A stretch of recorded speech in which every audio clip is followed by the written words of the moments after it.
Okay, let's take a closer look at it. So the idea I have is these 2x4s to help support it and to keep it standing, and then I'll slowly peel the layers off and rebuild from underneath while it's still standing. So it's going to be a chore. That's what we're standing there thinking about. Lay it down or build it standing up. And the problem is they got so many shingles and so much extra lumber really that's not needed up top. It's very top heavy. So you can see how rotted it is, and where somebody's tried to do some repairs on it. You can see like on this side, there's like these 2x12 pieces, and maybe a new piece of chipboard there. But the bottom of these were sitting in the dirt, so I don't even know if they were pressure treated to begin with, and they're now fully rotten and termite infested. So I need to get rid of all the termite infestation and all the rot. So I'm going to try propping it up with these 2x4s. Keep it standing.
Okay, I'm gonna take some of these 2x4s and 2x6s.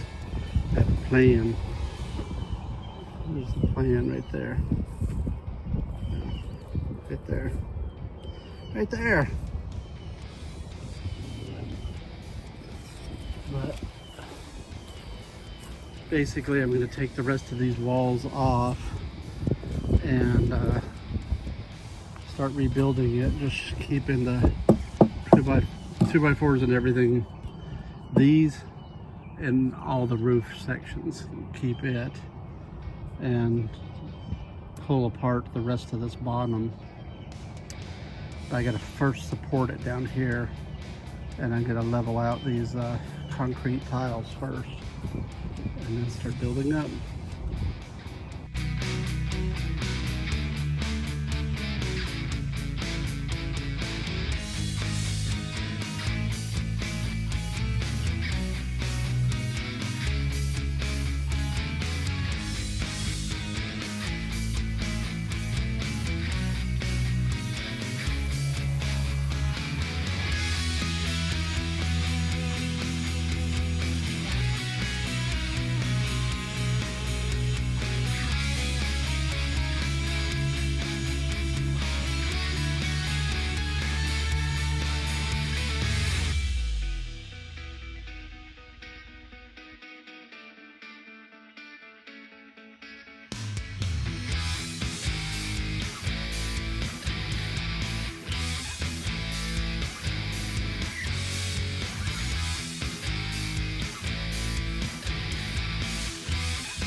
So this is the end of day one, kind of leaving it propped up, but I got the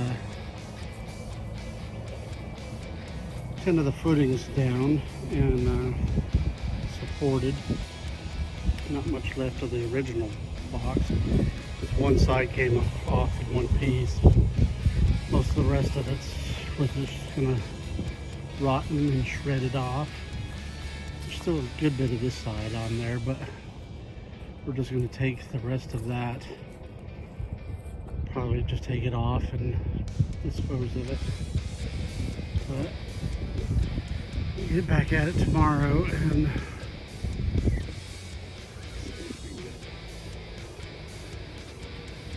that's what it looks like into day one. And maybe get a little bit further along tomorrow. And we'll see you then.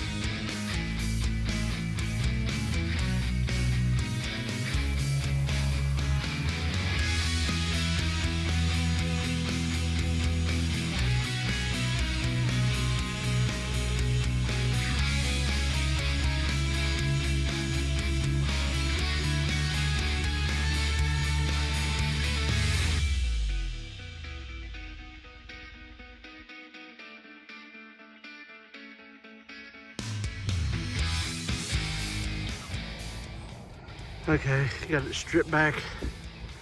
Probably what I should have done to begin with. And just the pieces that were solid were these uprights because they didn't quite go down to the ground. And the roof is still not terrible yet. It's just very heavy. It's very top heavy. That's why I didn't just take it apart and take it off, is trying to save the roof. So raise the roof and build a new house underneath it. But I got it all stripped down and starting with the base. Got it started. So now build it back.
So we got starting on the framing of the walls and screwing it all together.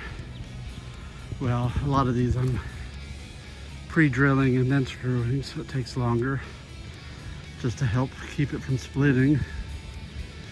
And you can kind of see what it's going to look like. And we're talking about putting maybe a door on this side over here for easier access, but it's coming along. You can see the pretty azaleas in the back.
Okay, we're gonna finish up early today because it's Easter weekend and I gotta go to church for rehearsal.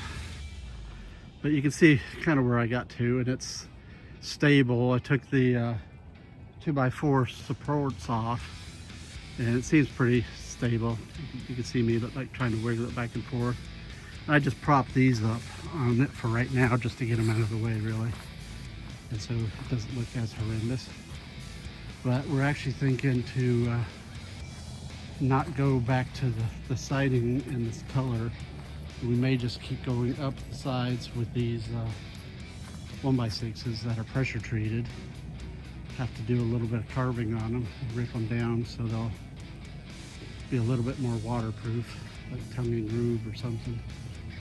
But just thinking about going and just leaving it wood color. But that's it for today. I have a plan now for how I want to do this. I'm going to take these 5/4 boards, which are decking boards that are pressure treated, and I'm going to run them through my table saw and take half of this, you know, about an 1/8 inch of blades width across, and take it off of one board, and then I'm going to take the next board up and take the other half 1/8 inch, you know, only coming to halfway through the board, and just have a little groove and overlapping. So just a little bit of an overlap. This doesn't have to be weather tight. I mean, it's a well house.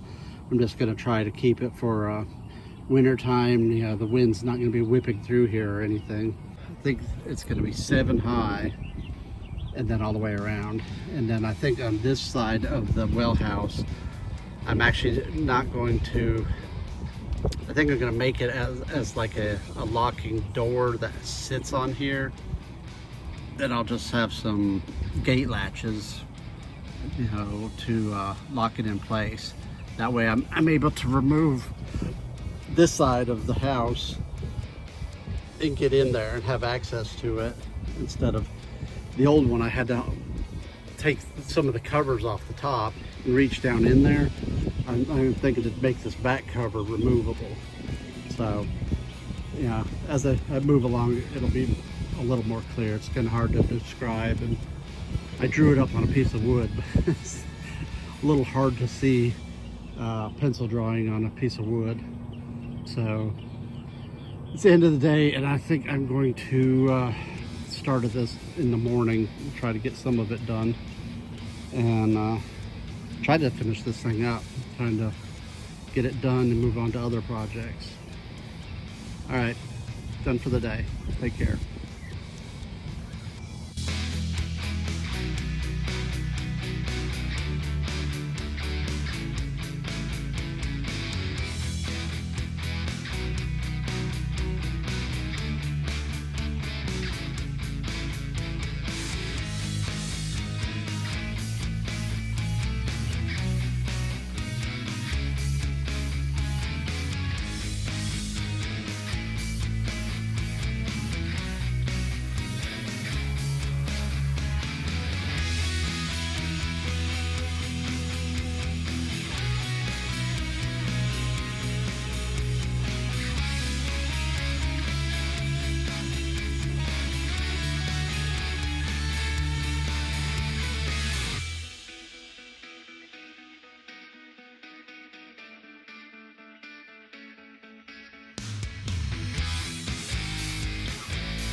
Okay, let me show you what I've got here. On the table saw, let's see if I can get a good shot of it. You know, I was cutting a slot here, and on this board a slot there to have a little bit of a step. You know, this one actually turned out tighter. Some of the problem is these are, you know, cupped, like this one's really cupped. This was an older board, and some of these are like younger boards. But you can see right there. You know, I was just keeping it, and that'll just keep rain and majority of the wind from blowing through, like in the winter time. But you can see now that I use an older 5/4 deck board, which is 1x6, and on this side, just because it's going to be a little bit more grade, and they're actually a little bit narrower. They're not the same width because I guess it's shrunk over time. So that's what the plan is. I'm gonna just keep going, and then I'm gonna have to figure out on this side, I'm gonna make it a door, and then I'm not sure if I'm gonna have enough. This top one is not gonna be full height. I was thinking about pulling the bottom ones off and realigning it and bringing them down a little bit, but this top board is gonna be about, you know, an inch too high. But I'm just gonna, I guess, rip it down and put some boards on the top too. But I'm gonna have to go get some more boards for that. But I'm gonna try to go ahead and do that side and the other side and get them three sides closed in, and then I'll work on this door and the top and see what materials I need. Anyways, that's about it.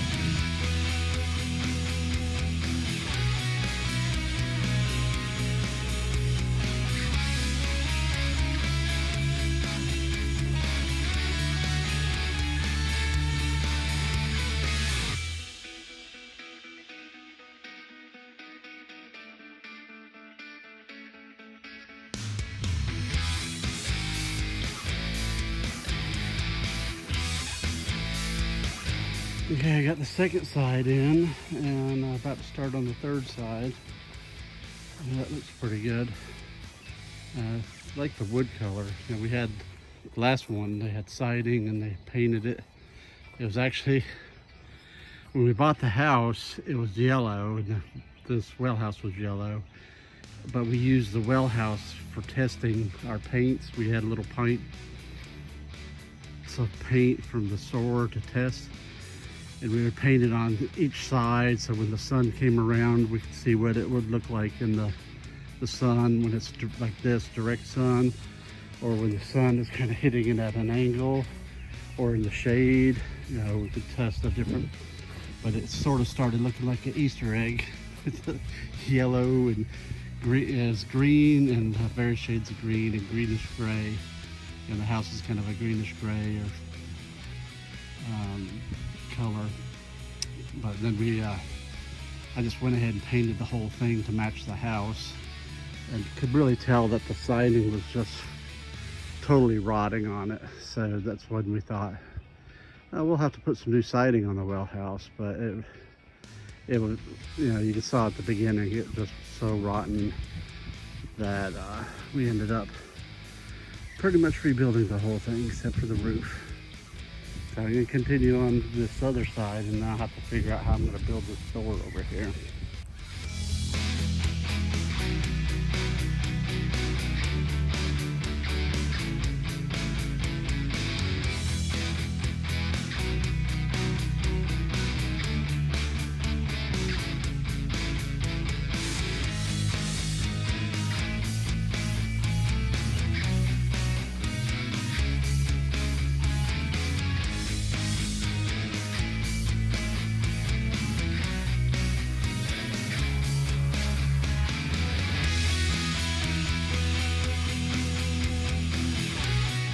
Okay, you can kind of see what the final product's going to look like here.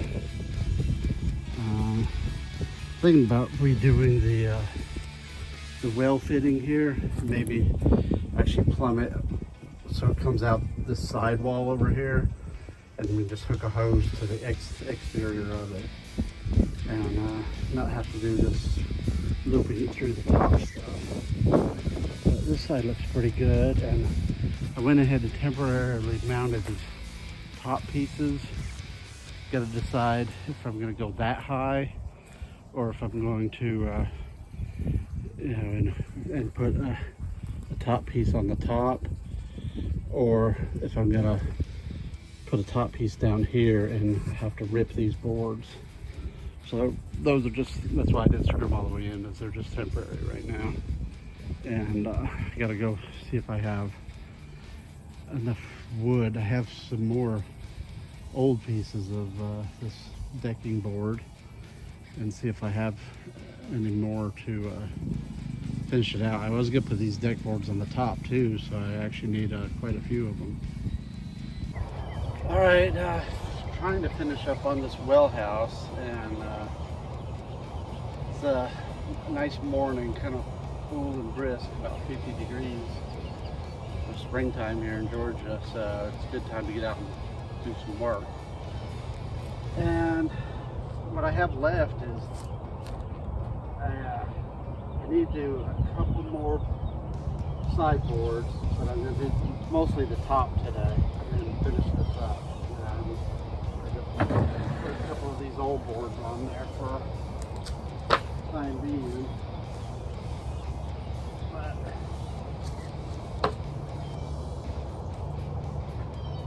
it's close, but it's going to be too short. I'm basically going to just kind of cap it off with these deck boards also, and I made a door on this side that I can access, and what I need to do is figure out how I want to permanently attach it.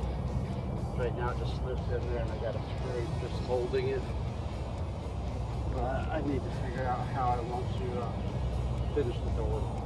You can't really tell there's a door here, but it looks pretty good.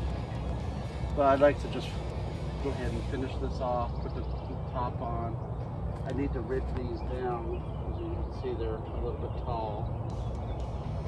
And just finish it up.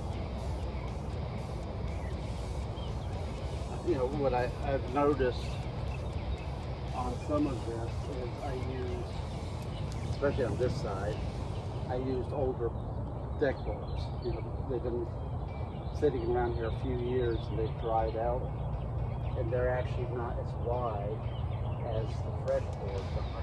And I've noticed this at lumber yards before, is that even the same boards, you go back a week later and they're cut just a little bit different. So you've got to have to watch that as you're building something. You know, the other side with the new boards on it, they all line up. You can see, like on this side, got a little bit smaller and a little bit smaller on each board. But by the time you got it here, you're about an inch off. You can see these are the older boards that I put on there. So what I'm trying to decide this morning is if I want to take those back off and put new boards on so they'll all match. And I might be able to use these at the top. I don't know, I need to get the tape measure, so I gotta get to work. Switch to time lapse.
to the wheelhouse.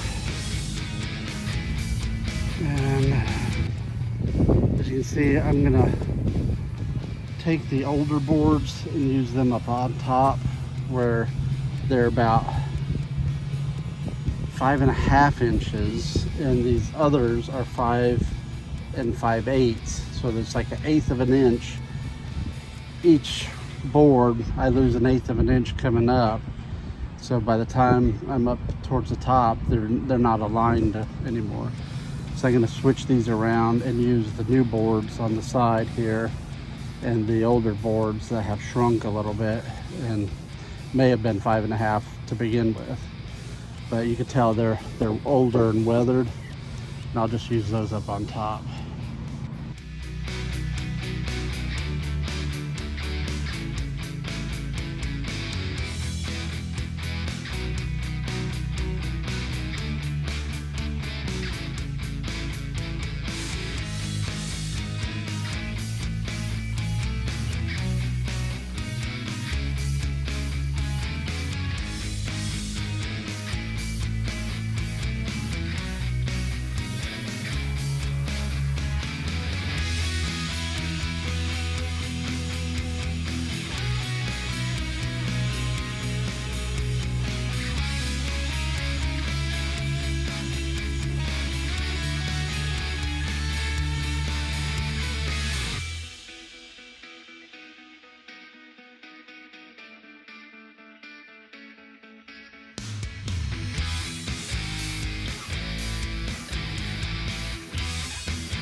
So what I'm looking at is to fill this gap right here.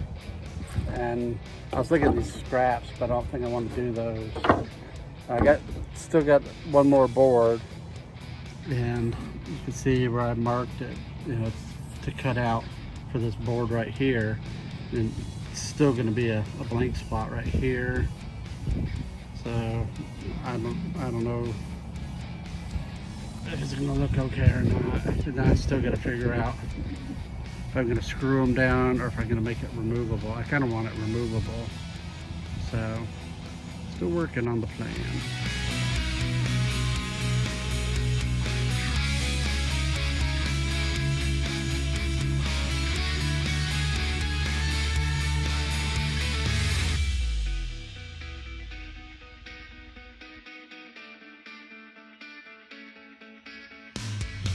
Okay, I got it cut with the jigsaw, saber saw, whatever you call it.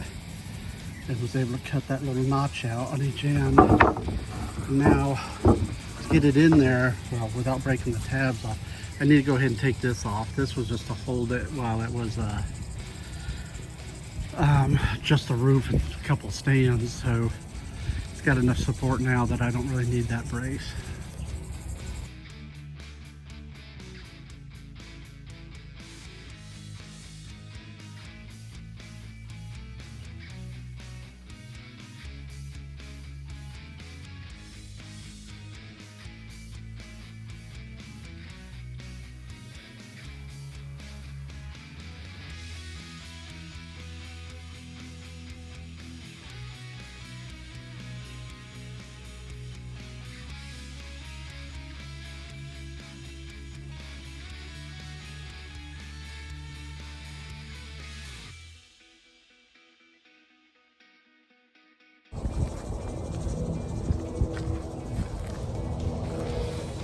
Okay, I think I got the lid settled, and I went down and trimmed it up a little bit.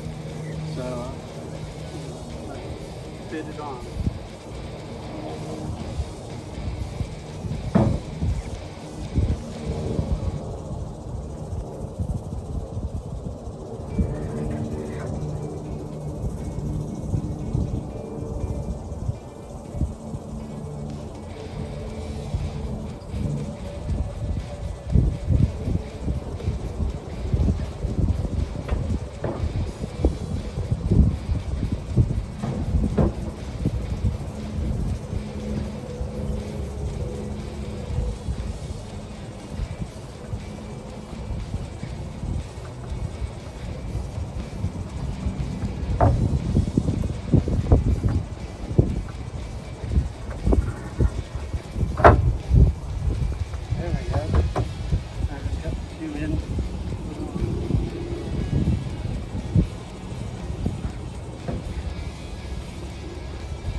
noticed I had to redo these because I used 2.5 and these are 2-inch screws, so they don't fit through as bad.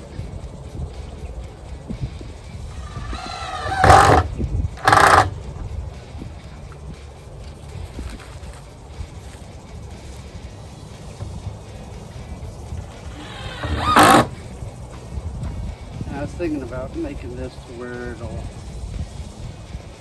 hinge, but that may be a future project.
Might be a little tight, but I got the access door on this side that will come on and off anyways.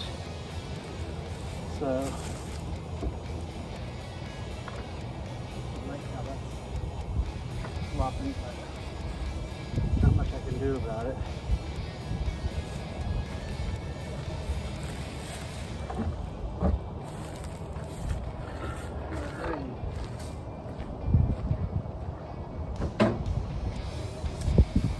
So let's do the finished product here. Okay, as you can see, I redid the wood on this end to match the other sides, and now it's newer wood, and the top is the older wood that has grade. And yeah, there's a pretty good gap right here, but this is that access door, so this will come on and off, and it's on this side.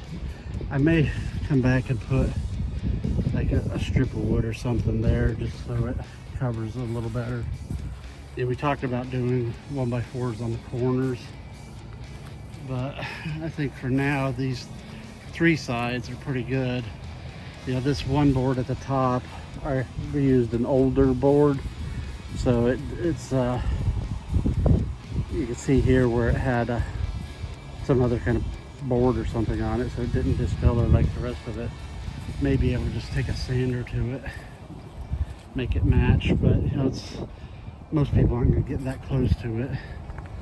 So, you know, from the road point of view, it's not a bad looking well house.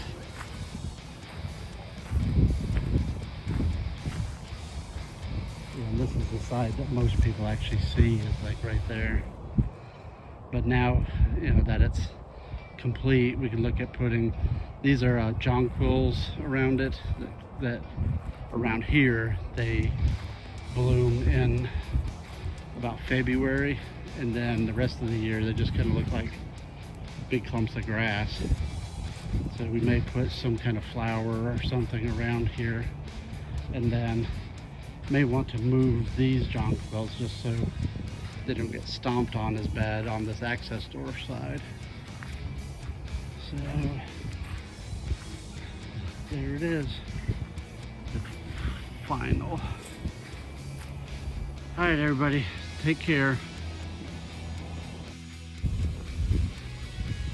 Okay, so final version of the well house, and see, I put a little stop block for the door on this side, You just turn this, and this door removes for access to all the plumbing and stuff in there, wiring, and I think it turned out pretty good.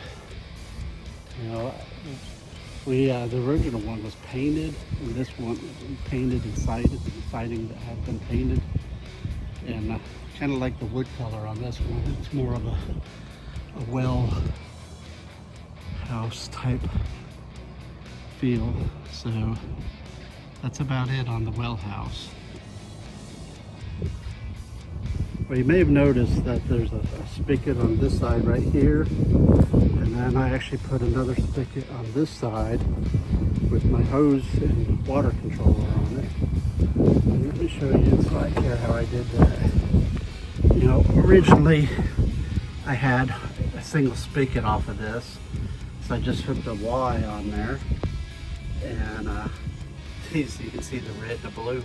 I just got two short hoses that are for a washing machine, and ran them over in a little a pipe nipple to go to the spigot. I put the spigot on each side, and works good. It's not dripping. And then in the wintertime, if I want to take care of this from freezing, I can just take all this off and let it drain out, and just leave the original spigot on there. This just folds up,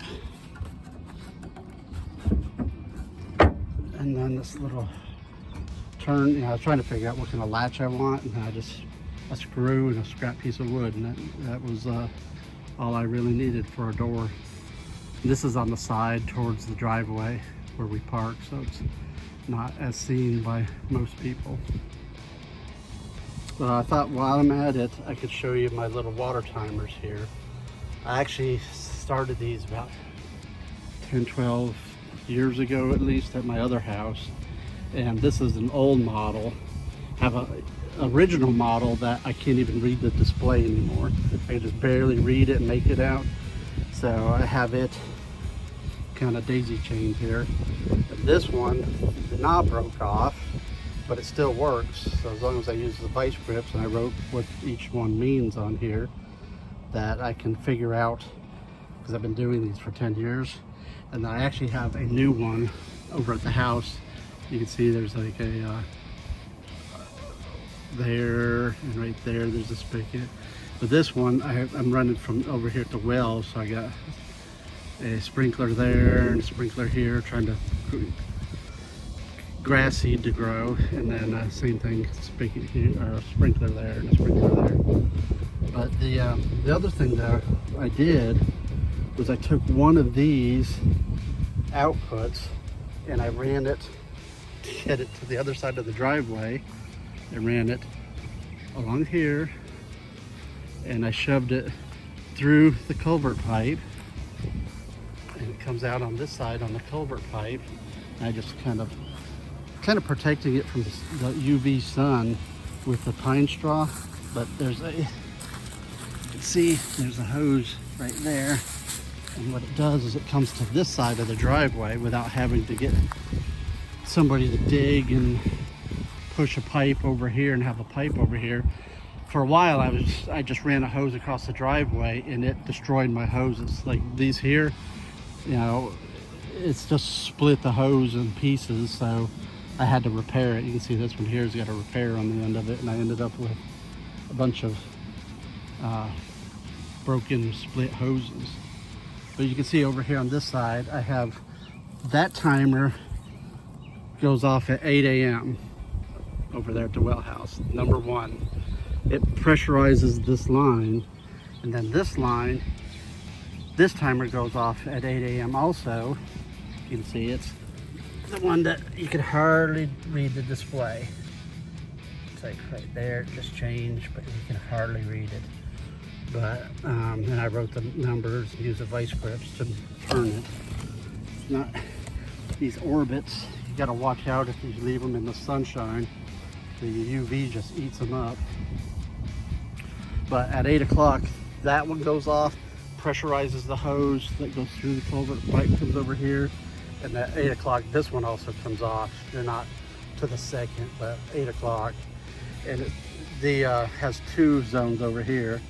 So I have 2 sprinklers on one zone and then another sprinkler over here, just some old sprinklers that I had. I put grass seed over here on this side of the driveway, trying to get it to grow. And it's starting to come in. I just have to get it really rooted in before the Georgia summer comes, and it'll just cook it if you try to leave it alone. You know, I really needed to plant the grass seed last fall and give it all fall and winter time to root in, but time, and I was busy doing the connexes and stuff that I didn't get to it. So that's it for the sprinkler setup, but I thought that what might help somebody is and if instead of running it across your driveway, just get a longer hose and run it through the culvert pipe and then run it on this side. For a while I just had a sprinkler at the end of the hose, and then I dug out that old timer and kind of made a relay out of it and pressurized the hose, and then I could have up to 4 zones over here also. And I'm actually thinking that because, you know, this grass is looking pretty bad, and you know, I'd kind of like it to survive. You know, it didn't have to be perfect, but I just like it to survive. So I may get 2 more zones. Right now I just have that hose hooked to it, and there's not a I don't know what you call those. It's not connected to the zones, but I can turn the end of this little chrome 4-way manifold and get water on this hose, and I can use just this hose here to really soak the areas. Like right here, I got some more grass seed I'm trying to germinate, but you know, maybe some of this will help somebody, and when they're looking at doing, I guess, above ground watering system with your hoses. Yeah, I'd really love to have an in-ground sprinkler system, but you know, that was the plan before putting the sod down, but we just got pushed and I needed the sod down so it would root in. You know, houses with the municipal water and you can run sprinklers is so much easier, and here we're on a well, obviously, and you got to just do 1 sprinkler at a time. You can't set off a whole yard full of sprinklers, so it would be a lot of zones to do it in ground. So each zone you have a valve, power valve, and it costs more money for each one of those. Now, I wanted to go ahead and get the lines in, even, you know, before I put the sod down, so they would be under there, and then I could always put the sprinklers later. But that didn't happen, and I ran out of time. So anyways, you know, maybe these valves, and I might do another video on how I programmed these, and the one that I have over there at the house is newer and it's easier to read and has the knob on it. You know, I like these orbit timers, and it's 3 zones, or actually 4 zones, and 3 times a day you could set it up to water. And usually it comes with this 4-way manifold and the 4 valves. I think you can get a smaller kit that only has 2 valves, but it's, you know, it's really nice. It's lots of control, and if you're on municipal water, you know, 1 zone, you know, 1 valve, you can, like this one actually controls that impulse and that impulse. So you know, you could have many sprinklers off of 1 zone if you have enough water pressure to pump to push it like a municipal water. You know, well systems, you just have to be much more careful with it, and you know, you don't want to run your well dry either. All right, everybody, hope this helps somebody. Take care.